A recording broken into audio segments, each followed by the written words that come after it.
নীল জলরাশি, সাদা বালুর তট আর গাংচিলের ওরাওরি, স্বপ্নের মতো সুন্দর দ্বীপ সেন্ট মার্টিন আবারও মুখরিত হতে যাচ্ছে পর্যটকদের পদচারণায়। শনিবার থেকে শুরু হচ্ছে ভ্রমণ মৌসুম। সরকারি বিধিনিষেধ মানার বিষয়ে সতর্ক প্রশাসন। তবে মন্ত্রণালয়ের 12টি শর্তের বেড়াজাল আর দীর্ঘ সমুদ্রপথ পাড়ি দিতে অনেক পর্যটকই নিরুৎসাহিত হবেন। তাই কাল থেকে জাহাজ না চালানোর সিদ্ধান্তের কথা জানিয়েছে sea cruise operator owners association. এ বিষয়ে বিস্তারিত জানাতে টেকনাফ সেন্ট মার্টিন থেকে যুক্ত হয়েছেন সেন্ট মার্টিনের জনপ্রতিনিধি খোরশেদ আলম। খোরশেদ আলম, আপনাকে স্বাগত জানাচ্ছি আমাদের আজকের নির্বাচিত সংবাদে।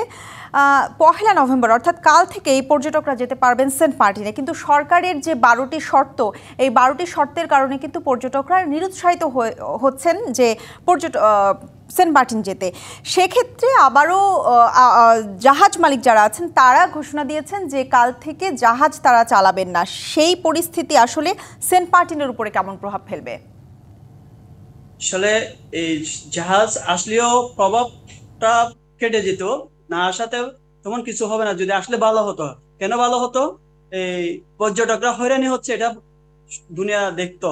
এখন তো পর্যটক আসার পরে 8-10 ঘন্টা জার্নি করে সেন্ট মার্টিনে আসবে, আবার 7-8 ঘন্টা জার্নি করে 10 ঘন্টা জার্নি করে কক্সবাজার ফিরে যাবে।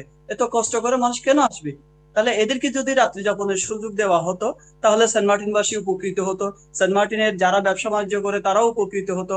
তা আমি সরকারের যে ঊর্ধ্বতন কর্মকর্তা প্রধান উপদেষ্টার কাছে অনুরোধ করব, আগে যেহেতু অ্যাভেলেবেল 4 থেকে 5 মাস জনগণ এখানে বেড়াতে আসতো, দেশি বিদেশি টুরিস্ট, ঠিক আগের মতো করে আমাদের এই দ্বীপে যাতে উন্মুক্ত করা হয়। আর যদি 4 মাস যদি অন্তত না দেয়, 3 মাসও যদি দেয়, দেখা গেছে আমরা নভেম্বর, ডিসেম্বর, জানুয়ারি, আর নভেম্বর যদি রাত্রি যাপনের সুযোগ দেওয়া না হয় তাহলে ডিসেম্বর, জানুয়ারি, ফেব্রুয়ারিটা অন্তত যাতে রাত্রি যাপনের সুযোগ দেওয়া হয়, তাহলে দ্বীপের মানুষ অন্তত 2 বেলা খেয়ে বাঁচতে পারবে আমি মনে করি। এই যে আপনি বলছেন যে রাত্রি যাপনের যেই সিদ্ধান্ত সেটা যদি দেওয়া হয় সেক্ষেত্রে পর্যটকরা উৎসাহিত হবেন সেন্ট মার্টিন ভ্রমণের ক্ষেত্রে, কিন্তু যেহেতু এই শর্তটা আরোপ করা হয়েছে যে পর্যটকরা রাতে থাকতে পারবেন না, সেক্ষেত্রে বাসিন্দাদের উপরে আপনি বলছেন যে একটা প্রভাব পড়ছে, এবং জাহাজ যদি চালু থাকতো তাহলে সেই প্রভাবটা আসলে সারা বিশ্ব দেখতে পারতো, সারা দেশবাসী সবাই দেখতে পারতো। কিন্তু যারা সেন্ট মার্টিনের বাসিন্দা আছে তাদের সাথে কি আপনারা আলোচনায় বসেছেন এখন পর্যন্ত যে এই প্রভাব কাটিয়ে ওঠার জন্য তারা কি কি করতে পারে এই বিষয়ে?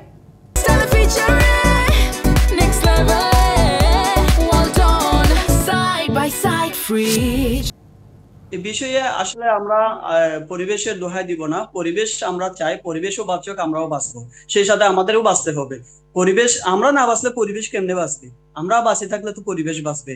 আমি মনে করি পরিবেশকে টিকায় রেখে সেন্ট মার্টিনের মানুষ কিভাবে ডেভেলপ করা যায়, সেন্ট মার্টিনের যে আগে যে ইনকাম সোর্স ছিল সেভাবে কিভাবে ফিরিয়ে আনা যায়, এটা আমি বিনীতভাবে অনুরোধ করবো প্রধান উপদেষ্টা মহোদয়ের কাছে। আর রাত্রি যাপন যে 2 মাস দেওয়া হয়েছে, এটা 3 মাস করলে অসুবিধাটা কি?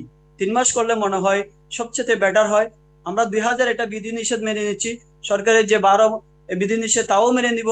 অন্তত সরকারের কাছে আমরা এটাই অনুরোধ করবো যে অন্তত 3 মাস হলে সেন্ট মার্টিন দ্বীপে রাত্রি যাপনের জন্য অনুমোদন দেওয়া হোক, এবং দ্বীপের যে পরিবেশ, এই পরিবেশ রক্ষার দায়িত্ব আমার আপনার সবারই। আমরা চাই না পরিবেশ নষ্ট করে পর্যটন টিকে থাকুক, এটা আমরাও চাই না। আপনার কাছে জানতে চেয়েছিলাম যে যারা আপনারা জনপ্রতিনিধি আছেন সেন্ট মার্টিনের, তারা এই যে সেন্ট মার্টিনের বাসিন্দাদের সাথে, কারণ সেন্ট মার্টিনের বাসিন্দাদের তো একটা বড় আর্নিং সোর্স এই পর্যটন খাত, সেক্ষেত্রে আপনারা বাসিন্দাদের সাথে বসেছিলেন কিনা বা আলোচনায় বসে এই কথা বলেছেন কিনা যে তারা আর কি করতে পারে? না, আমরা বসেছি, তবে এদের একটাই অনুরোধ, আমরা আগে 5 মাস সময় পেয়েছি, অন্তত এখন 3 মাস হলেও আমাদেরকে দেওয়া হোক। সব বাসিন্দাদের একই দাবি, একই আওয়াজ, আমরা অন্তত 3 মাস রাত্রি যাপনের সুযোগ দেওয়া হোক। যেহেতু গত বছর আমরা ব্যবসা করতে পারিনি, আর এখানকার ব্যবসাটাই হচ্ছে এখন 80% 90% লোকের ব্যবসা হচ্ছে ট্যুরিজমের উপরে। যার যা ছিল সব ইনভেস্ট করে বসে আছে এই ট্যুরিজম সেক্টরে। এই ট্যুরিজম সেক্টর যদি শেষ হয়ে যায় তাহলে আমরা করব কি? জনগণ করবে কি? জনগণের একটাই দাবি, আমরা পর্যটক কিভাবে পরিবেশ বান্ধব করে আমরা রাখতে পারি, এভাবে রাখবো। আমাদেরকে 3 মাসের জন্য অনুমোদন দেওয়া হোক। এই সব বাংলাদেশের যে যতগুলি টুরিস্ট এখানে আসছিল এবং আসতে দেখে গেছে, এদেরও দাবি, সেন্ট মার্টিনবাসীর মেন দাবি হচ্ছে এই ট্যুরিস্ট যদি আসতে না পারে, তাহলে আমাদের ছেলে মেয়েদের লেখাপড়া, আমাদের ব্যবসা বাণিজ্য, জীবনযাত্রার মান জি, না কিছু খোরশেদ নেই আলম, বলতে আপনার তো। কাছে আরেকটা বিষয় জানতে চাই যে আপনি বলছেন যে ব্যবসা বাণিজ্যে লস হচ্ছে, সেক্ষেত্রে সরকারের পক্ষ থেকে যেহেতু রাত্রি যাপন করতে দিচ্ছে না সরকার, সেক্ষেত্রে অবশ্যই এই যে পর্যটন খাতের যে যারা এই ব্যবসা করছে তারা একটা ক্ষতির সম্মুখীন হবে আপনি বলছেন, যে সেক্ষেত্রে সরকারের পক্ষ থেকে কোনো আর্থিক সহায়তা দেয়া হচ্ছে কিনা? সরকারি পক্ষ থেকে একটা আর্থিক সহায়তা দেওয়া হবে, এরকম একটা আমাদের এখান থেকে লিস্ট করে দিয়েছি আমরা। এই বিভিন্ন নাম্বার, আইডি কার্ড সংযুক্ত করে যারা এই ব্যবসার সাথে জড়িত, এরকম একটা আইডি যুক্ত করা হয়েছে। আমি মনে করি এটা শীঘ্রই দিবে। 11,500 করে যারা ট্যুরিজম সেক্টরে জড়িত আছে এদেরকে হয়তো ক্ষতিপূরণ হিসেবে যাতে চলতে পারে এরকম একটা অনুদান দেওয়া হবে আশ্বাস পাচ্ছি। কিছু কিছু পেয়েছে আর কিছু পাবে সামনে এরকম। খোরশেদ আলম, আপনাকে অসংখ্য ধন্যবাদ আমাদেরকে আজকে সময় দেওয়ার জন্য।